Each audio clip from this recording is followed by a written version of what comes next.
All right, Algebra 2, welcome to your test review video for Chapter 3, Part 1.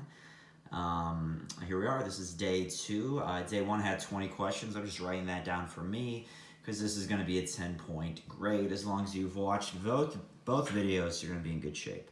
Again, I'm going to give you a few examples when I get back as well on hopefully next Monday. All right, in a week, I'll see you. So this is number 9 on page 6, the 6th page.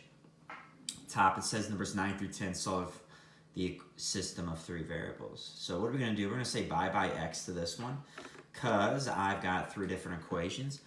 I've got equation 1 and 2 and 3. So if I say bye by x, I can add 1 and 2 together. Then I can add 1 and 3 together because the x's will cancel. Now if I add 1 and 2 together, this plus this, that's going to be a positive y minus c is 5. That's a nice equation. And if I add 1 and 3 together, look what happens. The x's and the y's cancel. I'm literally left with negative 5z is equal to 15. Z is a negative 3. So I take this negative. You can call that equation 5 if you want. I take this negative 3 and I plug it in right there in equation 4, and I get y is 2. All right, so I go back to equation 1. Normally label better there. I go back to equation 1, I plug 2 in for y, and a negative 3 in for z, and I get 0 for x. All right? The more we practice these, the easier they will get, and they're going to help make 2 by 2s a lot easier for us. Now, I'm a big fan of number 10. Before we do that, we've got to say hi to our sponsors. We've got Cliff Bar in the house. Cliff Bar won't be a sponsor here in about an hour when that is eaten. And look at that. Dr. Seuss is famous. There's a Walk It in My Pocket. Yes. Bright and early books for beginners. You guys ever feel like there's a wasket in your basket? Yeah, me too. So, number 10. Take a look at 10. What are we going to do on 10? Oh my goodness, this is an odd one. This is very interesting. So, take a look at equation 3. So equation 3's got a single x by itself. That should be a good indication. We should probably work with that. Now, I could divide everything by 2 in equation 10, but let's move this 5z over. So then, this is now equation, this is equation 3. Again, I got a 1 and a 2 and a 3. All right? So equation 3 is x is 2 minus 5z. So I'm going to take that 2 minus 5z. I'm going to plug it in for x the only place I can. That's equation 2. And then here's equation 2. I subtract 4 from both sides. Now I have an equation with z and y. And look at that. I have an equation with z and y. So I take this new 2 and I put it with number 1. My original 1 with my new 2. So what do I want to get rid of? I'm going to get rid of the y's. I multiplied this by 4 and that by 3. If you want to get rid of the z's, you can multiply that by 5 and that by 2. Okay, so I multiply the first equation by 4 and the bottom equation by 3. I want to get rid of the y's, so they have the opposite sign, so I add them up. I get negative 14. Z is 0. Z is 0. That's a great answer. So I go back to equation 1 and I plug 0 in for z. So 3, Cliff is down. 3y is equal to a negative 9. Y is a negative 3. Awesome. And then I'm going to go back to, look at this new equation 3 where I had x is equal to 2 minus 5z. I could have solved that right away as well. Right after, I got z equals 0, I could have been like, oh, x has got to be 2. All right, so that's a very interesting one as well. I'd expect 1 or 2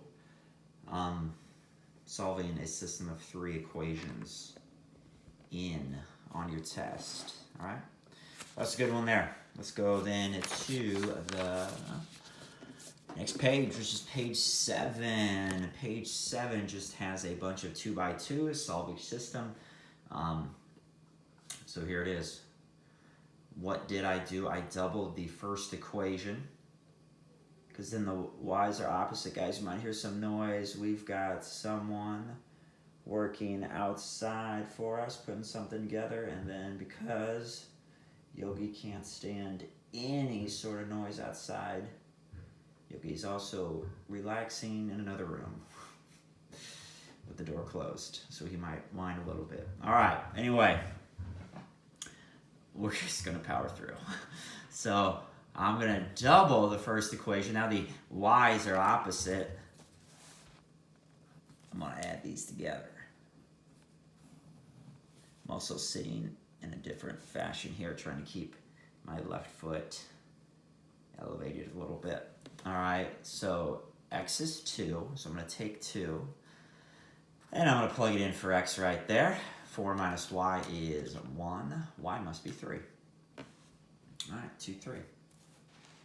Take a look at number 2. I'm gonna get, it doesn't matter what I wanna get rid of. If I wanna get rid of the x's or the y's, I gotta multiply the first equation by 3, and I have the same equation twice. If I have the same equation twice, it's asking when does a line intersect with itself? Well, that's a silly question, because a line always, I guess, intersects with itself at any single point. 0 equals 0, that's true. All real numbers is your actual answer. Infinite solutions, all real numbers. Take a look at 3. 3, I'm looking at this. I take that bottom equation. Again, the equations are written in black, and the work is written in blue. So what I did is I doubled this bottom equation. Now the y's are exactly opposite. And if the y's are exactly opposite, I get rid of the y's by adding the two equations together. X is 2, so I'm going to take 2, I'm going to plug it in for x right there. Y is 1. Number 4. What did I do with 4? I took equation 1 and I tripled it.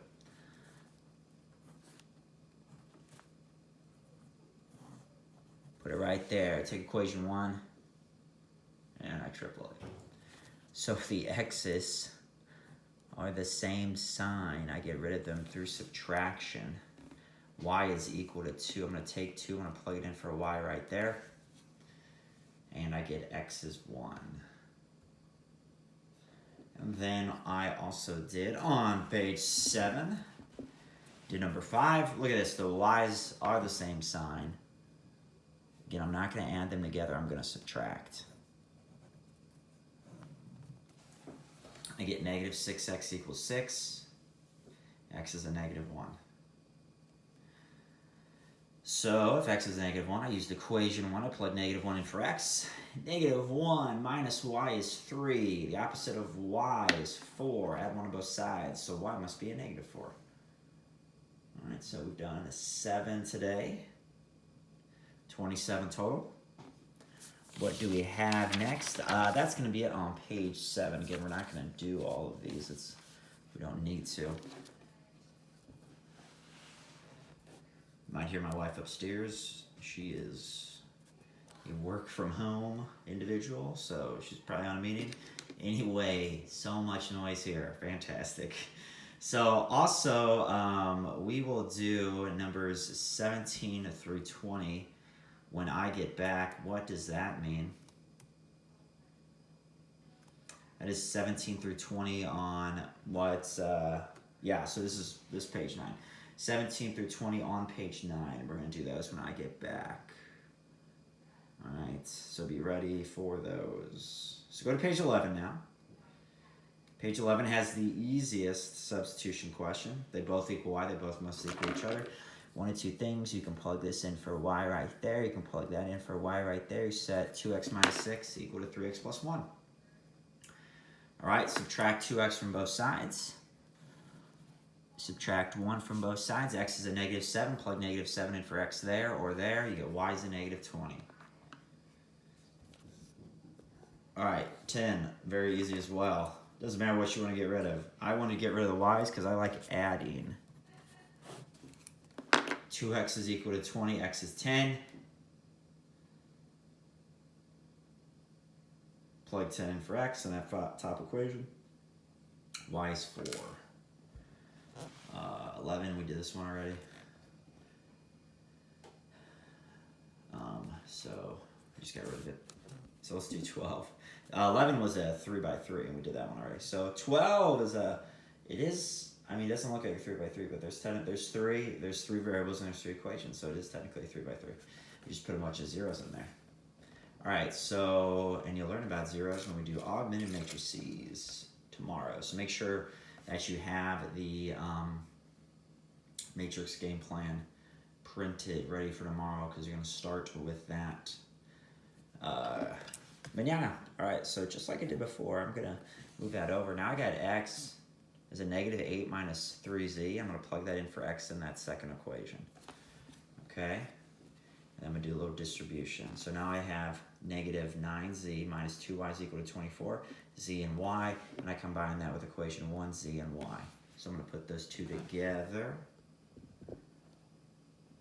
And before I do that, I notice that I can get rid of the y's pretty easily if I double this new equation 2. If I double this one, then I'm going to get a negative 18z minus 4y is equal to 48, and I put that with equation 1. So then the y's are opposite.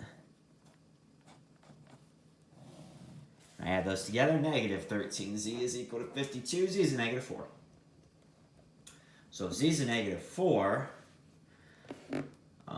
I could plug negative 4 in for x there. Probably should have done that. X is equal to negative 8 plus 12, that's 4. Or plug negative 4 in for z right there.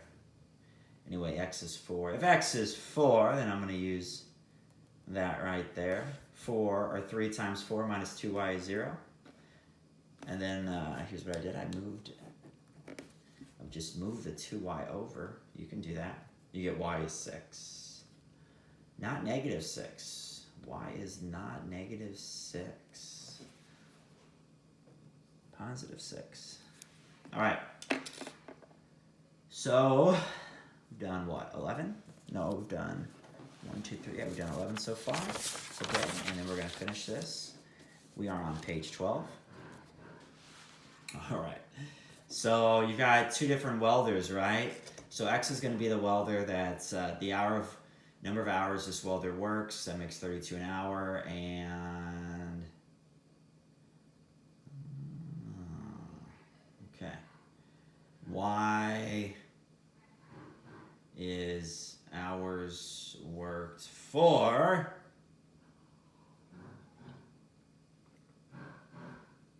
a person that made $41 an hour.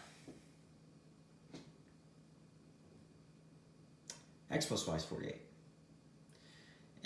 For every hour that the person X works, they make $32. For every hour that the Y works, they make 41, and in total they charge $1,734 for labor. All right, so you have your 2 equations. The number of hours they worked, X plus Y, they worked 48 together. So what do you want to get rid of? Maybe the X's, so I multiplied the top equation by 32, and this was actually in your notes. This is the exact same one. So 32 minus 41 is a negative 9y. This minus this is a negative 198. Y is 22. X plus 22 is 48. X is 26. And we've also done this one. 2 different types of digestible protein. One that's 5%, one that's 15%. In total, you have 100 pounds, so X plus Y is 100. For every pound of X, 5% or 0.05 is digestible protein. For every pound of Y, 15% or 0.15 is digestible protein. Of the 100 pounds, 12% or 0.12 is digestible protein, which is that equation. Multiplied everything by 100. Multiply everything by 100, you got that. So what do you want to get rid of? I believe I took this top equation and I multiplied it by 5. And when I multiplied it by 5 to get rid of the x's, I wrote it down below. It doesn't matter the order, whether you put equation 1 up top or 2. It does not matter. So I multiplied this first equation by 5. Now I want to get rid of the x's by subtracting. Y is equal to 70. So x plus 70 is 100. X is 30. All right, the last 2. So by my counts, we'll have 35 done. I'll do more than 5 with you when I get back. So I expect to see 40 questions done nicely with some good work when I collect this. So it wants to know what's the point of the intersection, and they literally told you, well, it's going to intersect when x is -6, so simply plug -6 in for x. This is one of the easiest questions. I found it, I think I found it on the ACT. I mean, it came from some sort of test like that. So yeah, so easy. I know 16 definitely came from the ACT. So it wants to know what's the value of b so that you have infinite solutions. So how would you solve that? Let's pretend like, you know, that b is, you know, 30 or whatnot. How would you solve this? It doesn't matter if you want to get rid of the x's or the y's. You would multiply this top equation by 4. And then if you subtracted, you'd have 0 equals blank. Now, it wants infinite solutions. Infinite solutions is all real numbers, so you'll have the same two equations twice. 12x, 12x, 20y, 20y, 108, 108. So you set 3b equal to 108, b equals 36. All right, folks, that is it with the test review. Again, tomorrow, make sure that you have that matrix game plan. 1, 2, no, actually, so we did 7, 10, print it out. 10, 14 plus 20, we had 34. 34 total.